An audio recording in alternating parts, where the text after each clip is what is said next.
Baik, berjumpa lagi pada mata kuliah Riset Design Q.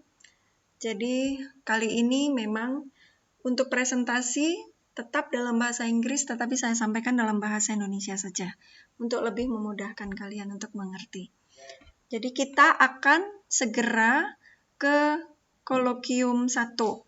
Nah, untuk kolokium 1 ini ada beberapa persyaratan yang harus kalian penuhi.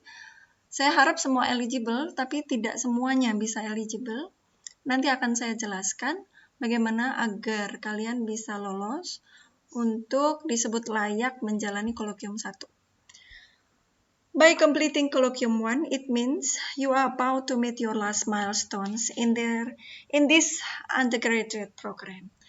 Jadi, jika kalian sudah lolos kolokium 1, itu berarti tinggal menunggu satu step lagi untuk menuju tugas akhir, gitu ya. Ini adalah suasana tugas akhir dari teman-teman kalian juga. Baik, kolokium itu sebenarnya adalah sebuah diskusi bagi para akademisi. Jadi, Anda akan diminta untuk menyampaikan pemikiran Anda mengenai suatu topik proyek desain untuk kemudian dinilai oleh panelis. Jadi panelis itu terdiri dari pembimbing dan minimal 2 penguji. Yang akan kita bahas hari ini adalah aturan-aturan dalam kolokium 1, flow of story dari presentasi kalian, kemudian visualisasi dan bagaimana berkomunikasi secara verbal, serta bagaimana Anda mengatur penampilan Anda. Baik, sebelum kita berbicara tentang rule of kolokium 1, saya akan menerangkan terlebih dahulu mengenai penilaian. Jadi, latar belakang itu porsinya 10% dalam keseluruhan presentasi kalian.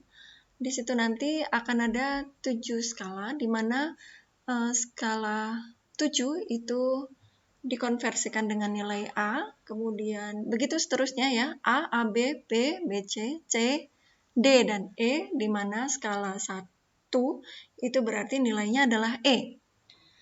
Untuk latar belakang, yang dinilai adalah relevansi. Jadi,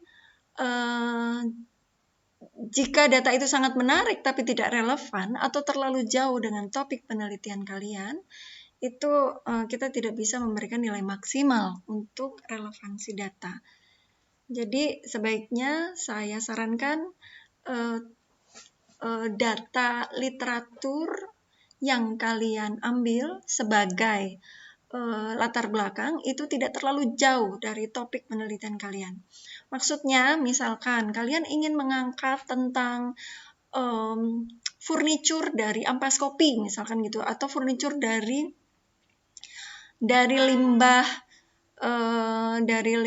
plastik misalkan ya, itu tidak perlu sampai ke global warming gitu ya. Jadi cukup ambil data mengenai berapa jumlah plastik yang tidak bisa diolah di Indonesia. Kalau misalkan data di Indonesia tidak ada, ya tidak apa-apa, data di dunia. Tetapi tidak perlu terlalu jauh ke global warming, apalagi ke efek rumah kaca dan sebagainya, tidak perlu. Kemudian validitas data. Ini pastikan bahwa data yang kalian ambil itu dari sumber yang terpercaya. Oleh karena itu, kalau Anda menampilkan mengenai definisi dan sebagainya, jangan lupa tampilkan sumber datanya. Baik itu data kuantitatif maupun data kualitatif. Karena jika tidak Anda cantumkan, maka kita berasumsi bahwa data tersebut bersifat subjektif. Berikutnya adalah mengenai metode penelitian. Sebelumnya mengenai referensi ya. Referensi ini porsinya lebih besar daripada latar belakang yang tadi. Meskipun latar belakang tadi juga bisa juga ditunjang oleh referensi. Referensi ini 25% yang kita nilai adalah sejauh mana Anda punya pengetahuan mengenai topik penelitian kalian. Jadi definisi, istilah, itu jelaskan ya. Jadi filosofinya itu jelaskan. Jangan lupa sumbernya juga perlu dijelaskan. Jika ada prinsip-prinsip fisika, kimia, mekanik, psikologi, dan lain-lain, terminologi-terminologi itu perlu disajikan secara lengkap. Nanti akan saya sampaikan atau saya ulang lagi ya. Jika Anda tidak mencantumkan itu sama sekali, hanya mencantumkan existing product, maka Anda kehilangan peluang untuk mendapatkan nilai penuh dalam untuk poin referensi ini. Gitu ya. Jadi untuk perbandingan atau literatur ini. Perbandingan literatur atau penelitian terdahulu atau existing product. Itu jika Anda menyampaikan lebih dari 5 studi penelitian sebelumnya atau produk sejenis sebelumnya, Anda punya peluang untuk mendapatkan poin maksimal di sini. Berikutnya mengenai metode penelitian. Nah, jika Anda ada skema detail, memuat studi dan analisis hingga konsep desain, maka nilainya bisa maksimal.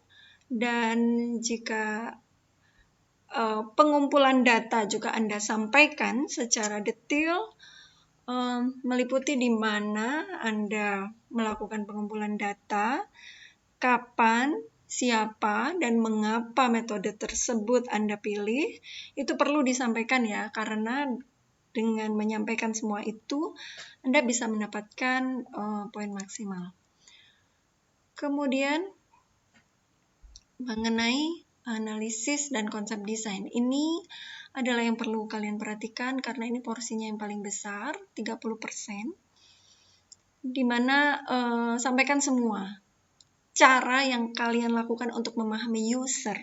Jangan lupa di bidang kita yang paling penting atau yang memegang porsi utama adalah pemahaman terhadap user. Sehingga itu yang perlu Anda sampaikan. Persona, studi aktivitas, empathy map, dari mana Anda memperoleh itu? Apakah dengan in-depth interview, shadowing, atau mungkin kuesioner awal gitu ya. Nah, itu perlu Anda sampaikan.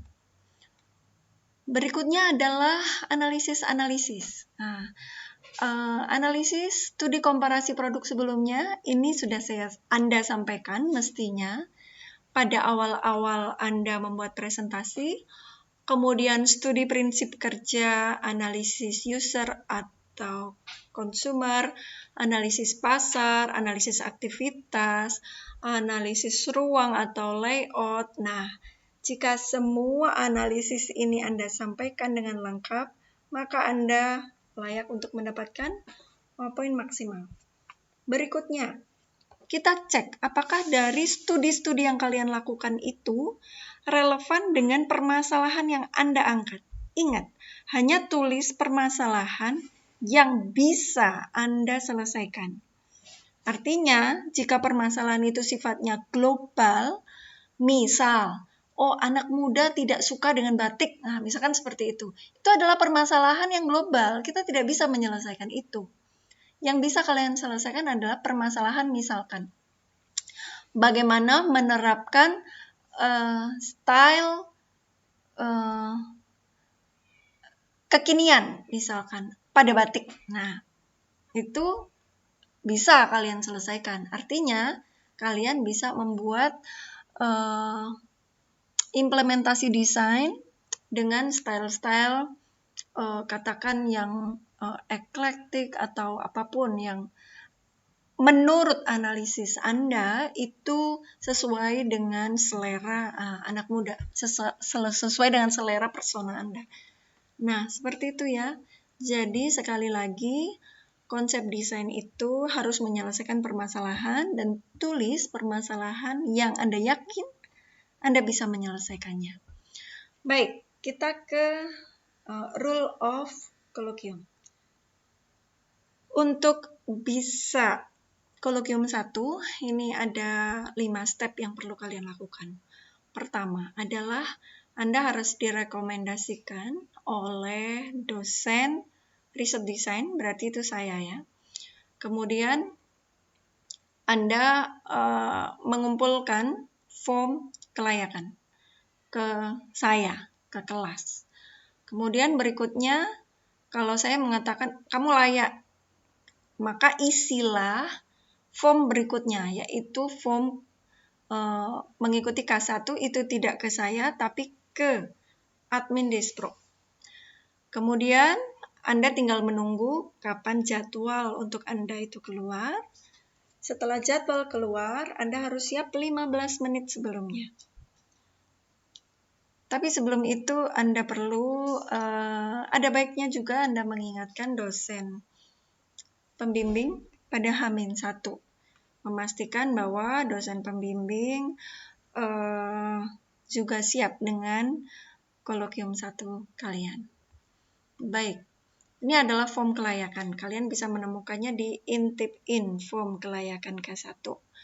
Jadi yang harus Anda isi adalah, ingat, Anda nanti ada halaman cover. Ya, meskipun poinnya cuma 2 di sini, lumayan, itu bisa menambah poin kan. Nah, pastikan ini semua lengkap. Nama, NRP, mata kuliah, jangan lupa kelasnya ya, Q. Kemudian dosen pembimbing 1 dan 2, serta judul riset desain. Jangan lupa, ini kelihatannya sepele, tapi jika tidak ada, ini bisa menyulitkan. Nah, kemudian pendahuluan. Ini persis seperti yang sudah saya sampaikan sebelumnya, pada poin-poin penilaian oleh panel. Maka pada form kelayakan ini Anda harus menyampaikan latar belakang, permasalahan, tujuan, dan batasan masalah. Poinnya 5 di sini. Poin-poin ini nanti akan menjadi nilai kelayakan. Jadi nanti Anda akan punya nilai kelayakan dan ada nilai panel. Untuk K1 ada 2 jenis nilai itu. Nilai kelayakan itu diberikan oleh dosen riset desain, sementara nilai panel adalah nilai oleh seluruh panel pada saat kalian K1. Berikutnya saya lanjutkan mengenai metode. Pada metode ini nilainya 5 poin ya. Anda harus menyampaikan skema dan pengumpulan data secara detail. Kemudian tinjauan pustaka, isinya adalah basic knowledge, regulasi, dan penelitian terdahulu. Kalian harus tik di sini jika ada. Jika tidak ada, lengkapi dulu. Saya harapkan tidak ada yang tidak di-tik di sini ya. Ini adalah untuk checklist kalian sendiri. Karena poin ini tidak akan ada artinya jika di buktinya tidak Anda upload gitu ya. Berikutnya adalah analisis. Analisis pasar, persona, aktivitas, mood board, dan eksperimen, dan analisis lain-lain. Anda bisa isi apapun di situ. Ini tidak sama, tergantung pada masing-masing topik penelitian. Oke. Ini poinnya, kalau kalian perhatikan paling besar di antara poin yang lain. Dan ada satu poin tersendiri khusus konsep desain. Di situ harus ada kata kunci dan ada penjelasannya. Dan sekali lagi konsep desain yang ditawarkan harus relevan dengan permasalahannya. Baik, berikutnya output desain. Ini lebih besar lagi, ada 20 poinnya. Sketsa ideasi sebaiknya lebih dari 15 untuk mendapatkan poin maksimal. Kemudian alternatif desain itu sebaiknya lebih dari 3. Apa bedanya thumbnail sketch dengan alternatif desain? Kalau thumbnail sketch itu dalam satu lembar A3 itu mungkin bisa lebih dari 2 desain ya. Kalau alternatif desain dalam satu lembar A3 itu mungkin hanya 1 desain, tetapi 1 desain itu punya penjelasan. ada penjelasan mengenai misalkan komponen ini komponen apa, menggunakan joining apa, ini bagian depan atau ini bagian belakang, operasionalnya bagaimana, atau mungkin ada di beberapa bagian di zoom in kan, didetailkan, diberi keterangan di situ. Nah, itu ya bedanya alternatif desain dengan thumbnail sketch. Berikutnya digital modeling. Saya sarankan untuk ada, karena begitu tidak ada 5 poin itu hilang. Berikutnya adalah draft publikasi. Draft publikasi itu ini harus ada poinnya. Abstrak, pendahuluan, metode, hasil, termasuk pembahasan, kesimpulan, dan referensi. Dan apakah formatnya sudah sesuai dengan format yang dituju di jurnal yang Anda submit itu, Anda boleh memilih, dan jika bukan jurnal sains dan seni ITS atau jurnal IDEA, tulis di situ jurnal mana yang Anda pilih. Kemudian Anda harus upload file portofolio, upload file draft publikasi, dan upload file presentasi. Apa bedanya file presentasi dengan file portofolio? File portofolio itu Anda sampaikan semua studi kalian, baik yang terpakai maupun tidak terpakai. Karena mungkin dalam perjalanannya ada data-data yang akhirnya tidak terpakai. Nah, itu tulis semuanya di portofolio, termasuk dengan penjelasannya kenapa akhirnya data tersebut tidak Anda pakai. Tetapi untuk file presentasi, itu sampaikan hanya yang Anda pakai kepada panel. Dan file presentasi itu harus Anda perhitungkan waktunya, bahwa Anda hanya punya waktu 15 menit untuk presentasi. Bahkan ada pembimbing yang mungkin karena kesibukan atau bagaimana, meminta kalian untuk hanya bisa presentasi dalam waktu 10 menit. Jadi, pastikan bahwa yang Anda upload di file presentasi itu hanyalah file yang paling penting dan bisa semuanya dipresentasikan dalam waktu 10-15 menit. Berikutnya, saya sudah menjelaskan nomor 1 dan 2. Berikutnya adalah Anda harus mensubmit form K1 ke admin Despro. Nah, formnya seperti ini. Itu jika saya sudah menyatakan Anda lolos K1. Ya. Nanti akan Anda temui form seperti ini. Kemudian Anda perlu mengisi file yang ada di sini. Ingat, ini tidak harus ada ya.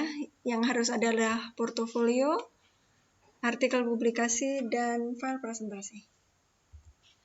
Berikutnya, Anda tinggal menunggu supaya jadwal untuk kalian keluar. Seperti ini penampakannya. Nah, berikutnya Anda harus siap 15 menit sebelum waktu presentasi kalian. Jika presentasi dilakukan secara online, mungkin Anda akan seperti itu. Ya, oke. Baik, itu adalah aturan-aturan pada kolokium 1. Berikutnya, flow of story. Penting bagi kalian, pertama-tama adalah membuat rencana, ya, slide presentasi kalian. Alur cerita pada presentasi kalian itu tidak harus sama dengan alur cerita pada portofolio kalian atau bahkan pada laporan kalian. Karena yang penting di sini adalah bagaimana supaya audiens bisa mengerti kalian itu sedang mengerjakan proyek apa dan mengapa proyek itu Anda lakukan dan bagaimana Anda mengeksekusi proyek tersebut, begitu ya. Dan ingat di sini, harapan kami adalah kalian tidak membaca presentasi itu, tetapi bercerita kepada panel, gitu ya. Kemudian mulailah dengan sesuatu yang menarik, tetapi bukan sesuatu yang sudah populer. Maksud kami begini, kalau Anda cerita tentang global warming itu sudah tidak lagi menarik karena itu sudah terlalu populer gitu ya. Nah, jadi cari hal lain yang lebih menarik yang kira-kira tidak banyak orang tahu gitu. Kemudian berikutnya langsung ya. Pada bagian introduction, ini pastikan itu tidak menyita lebih dari 25% waktu kalian. Kalau waktu kalian 15 menit, berarti 2%-nya itu tidak lebih dari 3 menit ya, dari waktu kalian. 25%-nya maksud saya. Jadi pastikan kalian bercerita tentang pendahuluan itu tidak lebih dari 3 menit. Kalau waktu kalian presentasi adalah 10 menit, berarti pastikan waktu kalian itu tidak lebih dari 2 menit. Cari data kuantitatif atau quote yang bisa Anda gunakan untuk memulai presentasi kalian. Kalau Anda melakukan project real, katakan pada panel, pada awal presentasi, ini adalah project real yang saya lakukan untuk siapa. Kemudian jebakan pendahuluan, saya sering menyatakannya begitu. Karena apa? Seringkali pendahuluan itu diceritakan terlalu panjang. Jadi jangan panjang-panjang pendahuluan itu. Cukup 2 menit atau maksimal 3 menit. Segera beralih ke permasalahan. Jadi jangan lupa ya, permasalahan itu bagian dari yang 2 menit itu tadi. Atau bagian dari yang 3 menit itu tadi. Diikuti dengan tujuan. Dan permasalahan dan tujuan itu harus relevan satu sama lain. Berikutnya tentang metode. Nah, untuk metode ini, secara singkat, katakan kepada panel, ceritakan kepada panel, skema secara simpel dan yang mudah diikuti gitu ya. Kalau skema Anda terlalu detail, itu tetap sampaikan, tetap tulis di situ tapi di hide. Jadi jika ada panel yang menanyakan, Anda bisa sampaikan atau di skip saja. Tidak semua kotak harus diceritakan. Kemudian pastikan bahwa skema kalian itu menceritakan urutan logika analisis menuju konsep desain. Jadi, analisis-analisis yang Anda lakukan untuk konsep desain itu apa saja? Data yang kalian dapatkan itu dipakai untuk apa, gitu ya. Nah, itu di riset method. Berikutnya adalah data literatur atau secondary data collection. Ini tadi sudah saya ceritakan 2 kali, jadi saya tidak mengulang lagi. Nah, maksud saya ini adalah urutannya. Jadi, kalau di laporan, maka tinjauan pustaka itu adalah yang kedua setelah pendahuluan, tetapi jika presentasi, saya menyarankan kalian sampaikan dulu metodenya, baru sampaikan literaturnya. Nah, basic knowledge pun itu mungkin jangan terlalu banyak. 3 slide itu mungkin sudah cukup. Dan terangkan secara singkat dengan bahasa yang simple. Gitu ya. Jangan lupa pada slide ini harus bertaburan dengan referensi-referensi. Jangan lupa sampaikan referensinya. Kemudian penelitian terdahulu yang relevan dengan project. Along with benchmarking. Termasuk juga penelitian-penelitian terdahulu. Kemudian untuk primary data collection. Data primer yang kalian lakukan itu jelaskan setelah Anda menerangkan basic knowledge, setelah Anda menerangkan benchmarking, terangkan mengenai primary data collection kalian. Jadi kalian pernah interview kemana, seberapa lama, sama siapa, dan pertanyaannya apa saja. Nah, hasilnya jelaskan dalam suatu skema atau grafik yang menarik gitu ya. Dan itu juga kalau bisa jangan data mentah pertanyaannya. Data mentah pertanyaannya bisa kalian terangkan saja dengan keywords. Tapi kesimpulannya terangkan dalam 1 atau 2 slide. Berikutnya studi dan analisis ya. Terangkan bukti-bukti yang Anda dapatkan dari primary data collection dengan market analysis-nya. Nah, perlu Anda ketahui bahwa kalau di sini adalah basic knowledge, kalau di study dan analysis itu kalian sudah mengumpulkan data-data yang sudah kalian olah, baik dari data sekunder maupun data primer. Nah, urutan analisisnya bagaimana? Nah, kalian bisa melihat dari desain metode kalian itu bagaimana. Berikutnya, design development. Put all your works, baik itu sketsa, model-model kasar, itu foto, tampilkan di presentasi. Kemudian digital modeling, apalagi tampilkan di presentasi. Meskipun Anda tidak harus menerangkan semuanya. Jadi, just pick some of them saja yang perlu kalian ceritakan dengan detail operasionalnya. Tapi untuk sketsa mungkin di scanning aja, sampaikan secara singkat, nggak sampai 1 detik itu, set gitu ya. Kemudian ketika Anda menggambar, pastikan ada skala manusia di situ. Letakkan orang. Kalau peralatan kalian itu dengan skala jari atau tangan, ya paling enggak ada gambar tangan gitu ya, supaya kita bisa melakukan estimasi ukuran produk kalian dan penggunaan produk kalian itu bagaimana. Nah, terus letakkan satu image dengan produk ambience untuk memberi kami ide. Jadi di mana produk kalian itu mau ditaruh di mana gitu ya.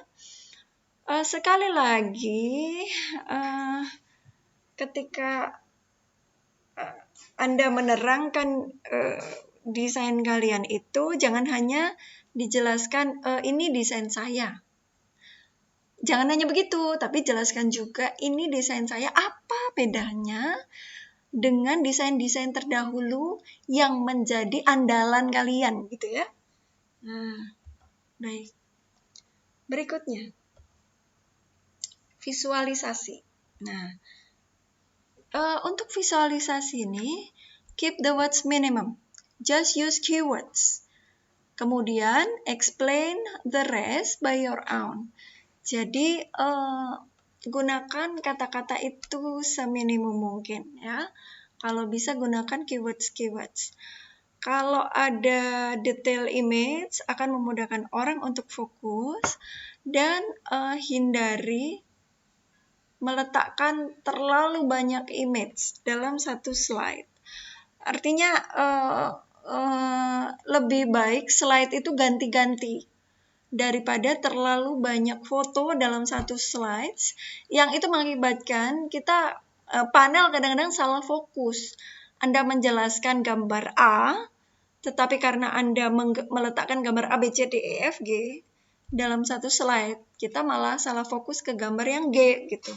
Nah, jadi sebaiknya tidak terlalu banyak gambar yang diletakkan dalam satu slide, ya maksimal mungkin 4 gitu ya. Sebenarnya tidak apa-apa punya banyak slide, asalkan Anda sudah punya perencanaan yang baik untuk timing kalian itu. Dan yang terakhir adalah unity in visualization, ya. Jadi ya buat layouting yang bagus, bahasa visual yang unity gitu ya. Ini not about beauty, but helping audience to focus and understand your presentation clearly. Ini beberapa contoh yang cara visualisasi teman-teman kalian. Ini oleh Teresia ya, tahun 2019. Nah, ini jadi Ini adalah cara dia menyampaikan, ini loh permasalahan yang terjadi itu seperti ini. Tidak masalah meskipun kalian mendapatkannya dari data sekunder atau data primer, dengan Anda menyampaikan dalam keyword seperti ini dan foto-foto, nah itu akan memudahkan kita untuk mengerti. Nah, kalian sedang bercerita tentang apa. Kemudian visualisasi dalam bentuk gambar seperti ini juga memudahkan ya dengan layout yang simple. Nah, kalau ini pekerjaan dari Anastasia Filias. Nah, dia menceritakan apa yang dilakukan orang time per time gitu ya. Mulai dari jam 5:30 sampai jam 6, kemudian jam 6 sampai jam 6:10. Karena dia fokus pada size, permasalahan yang disampaikan adalah size, maka dia menyampaikan di sini apa saja yang harus dibawa, size-nya seberapa besar, dan cukupkah itu dimasukkan ke dalam bagasi. Saya rasa ini adalah cara yang brilian untuk menyampaikan masalah gitu ya. Kemudian kalau berbasis pada material, bagaimana menjelaskannya? Nah, ini adalah penjelasan mengenai basic science. The fact of rattan. Hanya saja ini ada yang kurang. Ini seharusnya disertakan sumber ya. Nah, jadi bahwa strongnya itu seberapa. Kalau bisa ada satuannya, karena seharusnya ini ada satuannya semua. Satuan elasticity, satuan bahwa dia porous materials itu berdasarkan apa, itu harusnya ada sumbernya. Tapi basic knowledge itu seperti ini. Kemudian desain konsep. Nah, desain konsep itu dijelaskan dalam kalimat yang simple, dalam keywords yang simple. Jadi dia membuat furniture yang konsepnya youthful, compact, and easy assembly. Apa ini maksudnya? Diterangkan, didetailkan seperti ini. Ya. Nah, ini adalah visualisasi dari digital design-nya. Jadi dia menjelaskan ketemu masalah itu di mana, itu sebaiknya dijelaskan. Jadi produk gagal juga dijelaskan, karena itu bagian dari perjalanan kalian menemukan konsep desain atau menemukan desain kalian itu. Baik, itu mengenai visualisasi. Berikutnya, mengenai komunikasi verbal. Saya menyarankan kalian untuk latihan dulu. Tanya teman kalian, apakah teman kalian bisa menjelaskan suara kalian dengan jelas atau tidak. Jadi pastikan bahwa kalian ngerti bahwa suara kalian ini terlalu kecil atau terlalu besar. Itu dicek dulu ya, latihan dulu. Kalau kalian melakukan presentasi secara online, saya sarankan kalian menggunakan headset, karena itu akan membantu untuk mereduce noise. Kemudian ini juga penting, save your presentation in a video. Jadi just in case kalian punya bad internet connection, kalian sudah kirim video kalian kepada supervisor atau kepada pembimbing sebelumnya. Kemudian jika ternyata koneksi internet kalian itu jelek, maka yang akan share itu adalah pembimbing kalian. Jadi kalian nanti tinggal tanya jawab aja. Nah, itu akan sangat membantu. Kemudian jangan lupa gunakan bahasa Indonesia yang formal atau English formal English for presentation. Sampaikan salam dulu kepada panel sebelum presentasi, dan jangan lupa untuk berterima kasih kepada panel atas waktu yang telah mereka luangkan untuk mereview project desain kalian.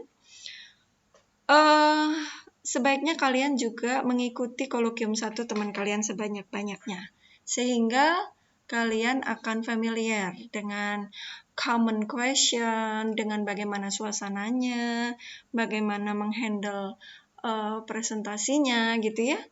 Nah, baik.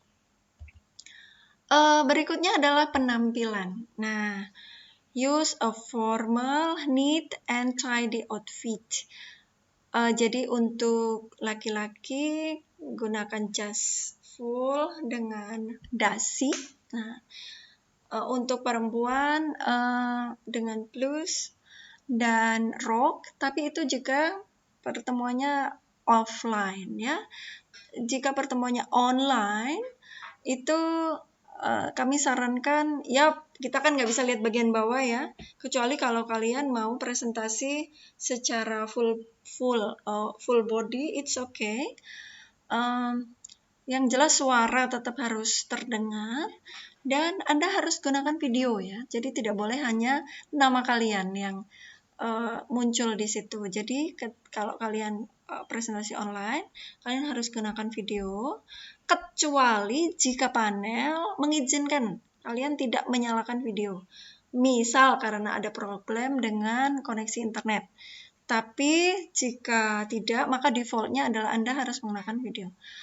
Kemudian gunakan non-distracted background. Jadi saya sarankan cari background yang polos, atau boleh juga kalian menggunakan background yang lain. Pastikan itu tidak mendistraksi presentasi kalian. Ini yang terakhir ya. Informasikan pada orang-orang di sekitar Anda bahwa Anda tidak bisa diganggu selama 1 jam, gitu ya.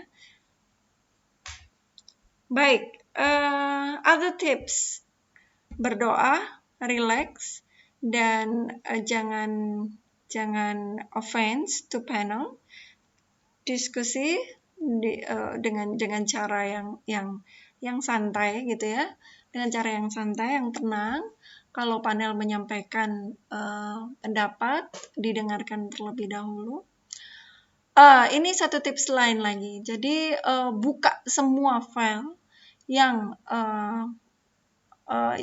mungkin diperlukan sebelum presentasi. Jadi setiap waktu panel menanyakan, Anda sudah siap. Baik itu file data sekunder atau website yang penting, atau produk rujukan, atau foto-foto gitu ya. Itu sebaiknya buka dulu semuanya. Kemudian atau bahkan video modeling atau animasi jika komputernya memungkinkan, buka saja. Nanti kalau misalkan presentasinya menggunakan Zoom, Anda bisa sampaikan itu, tapi jangan lupa di close dulu baru di reshare gitu ya. Di share, buka aplikasi yang lain, karena kalau di Zoom presentation itu dia tidak bisa langsung buka PowerPoint, kemudian langsung buka Photoshop gitu, dia nggak bisa. Harus di close dulu, share presentationnya, baru open lagi, buka yang Photoshop, seperti itu. Jadi itu beberapa tips menuju Kolokium 1, karena pada minggu ini saya berikan kesempatan kepada kalian untuk mengumpulkan form kelayakan K1 terakhir hari Sabtu, untuk kemudian saya umumkan, dan saya harap jadwal K1 bisa kita rilis minggu depan. Baik, terima kasih. Good luck, sukses. Semoga kalian semua lulus K1.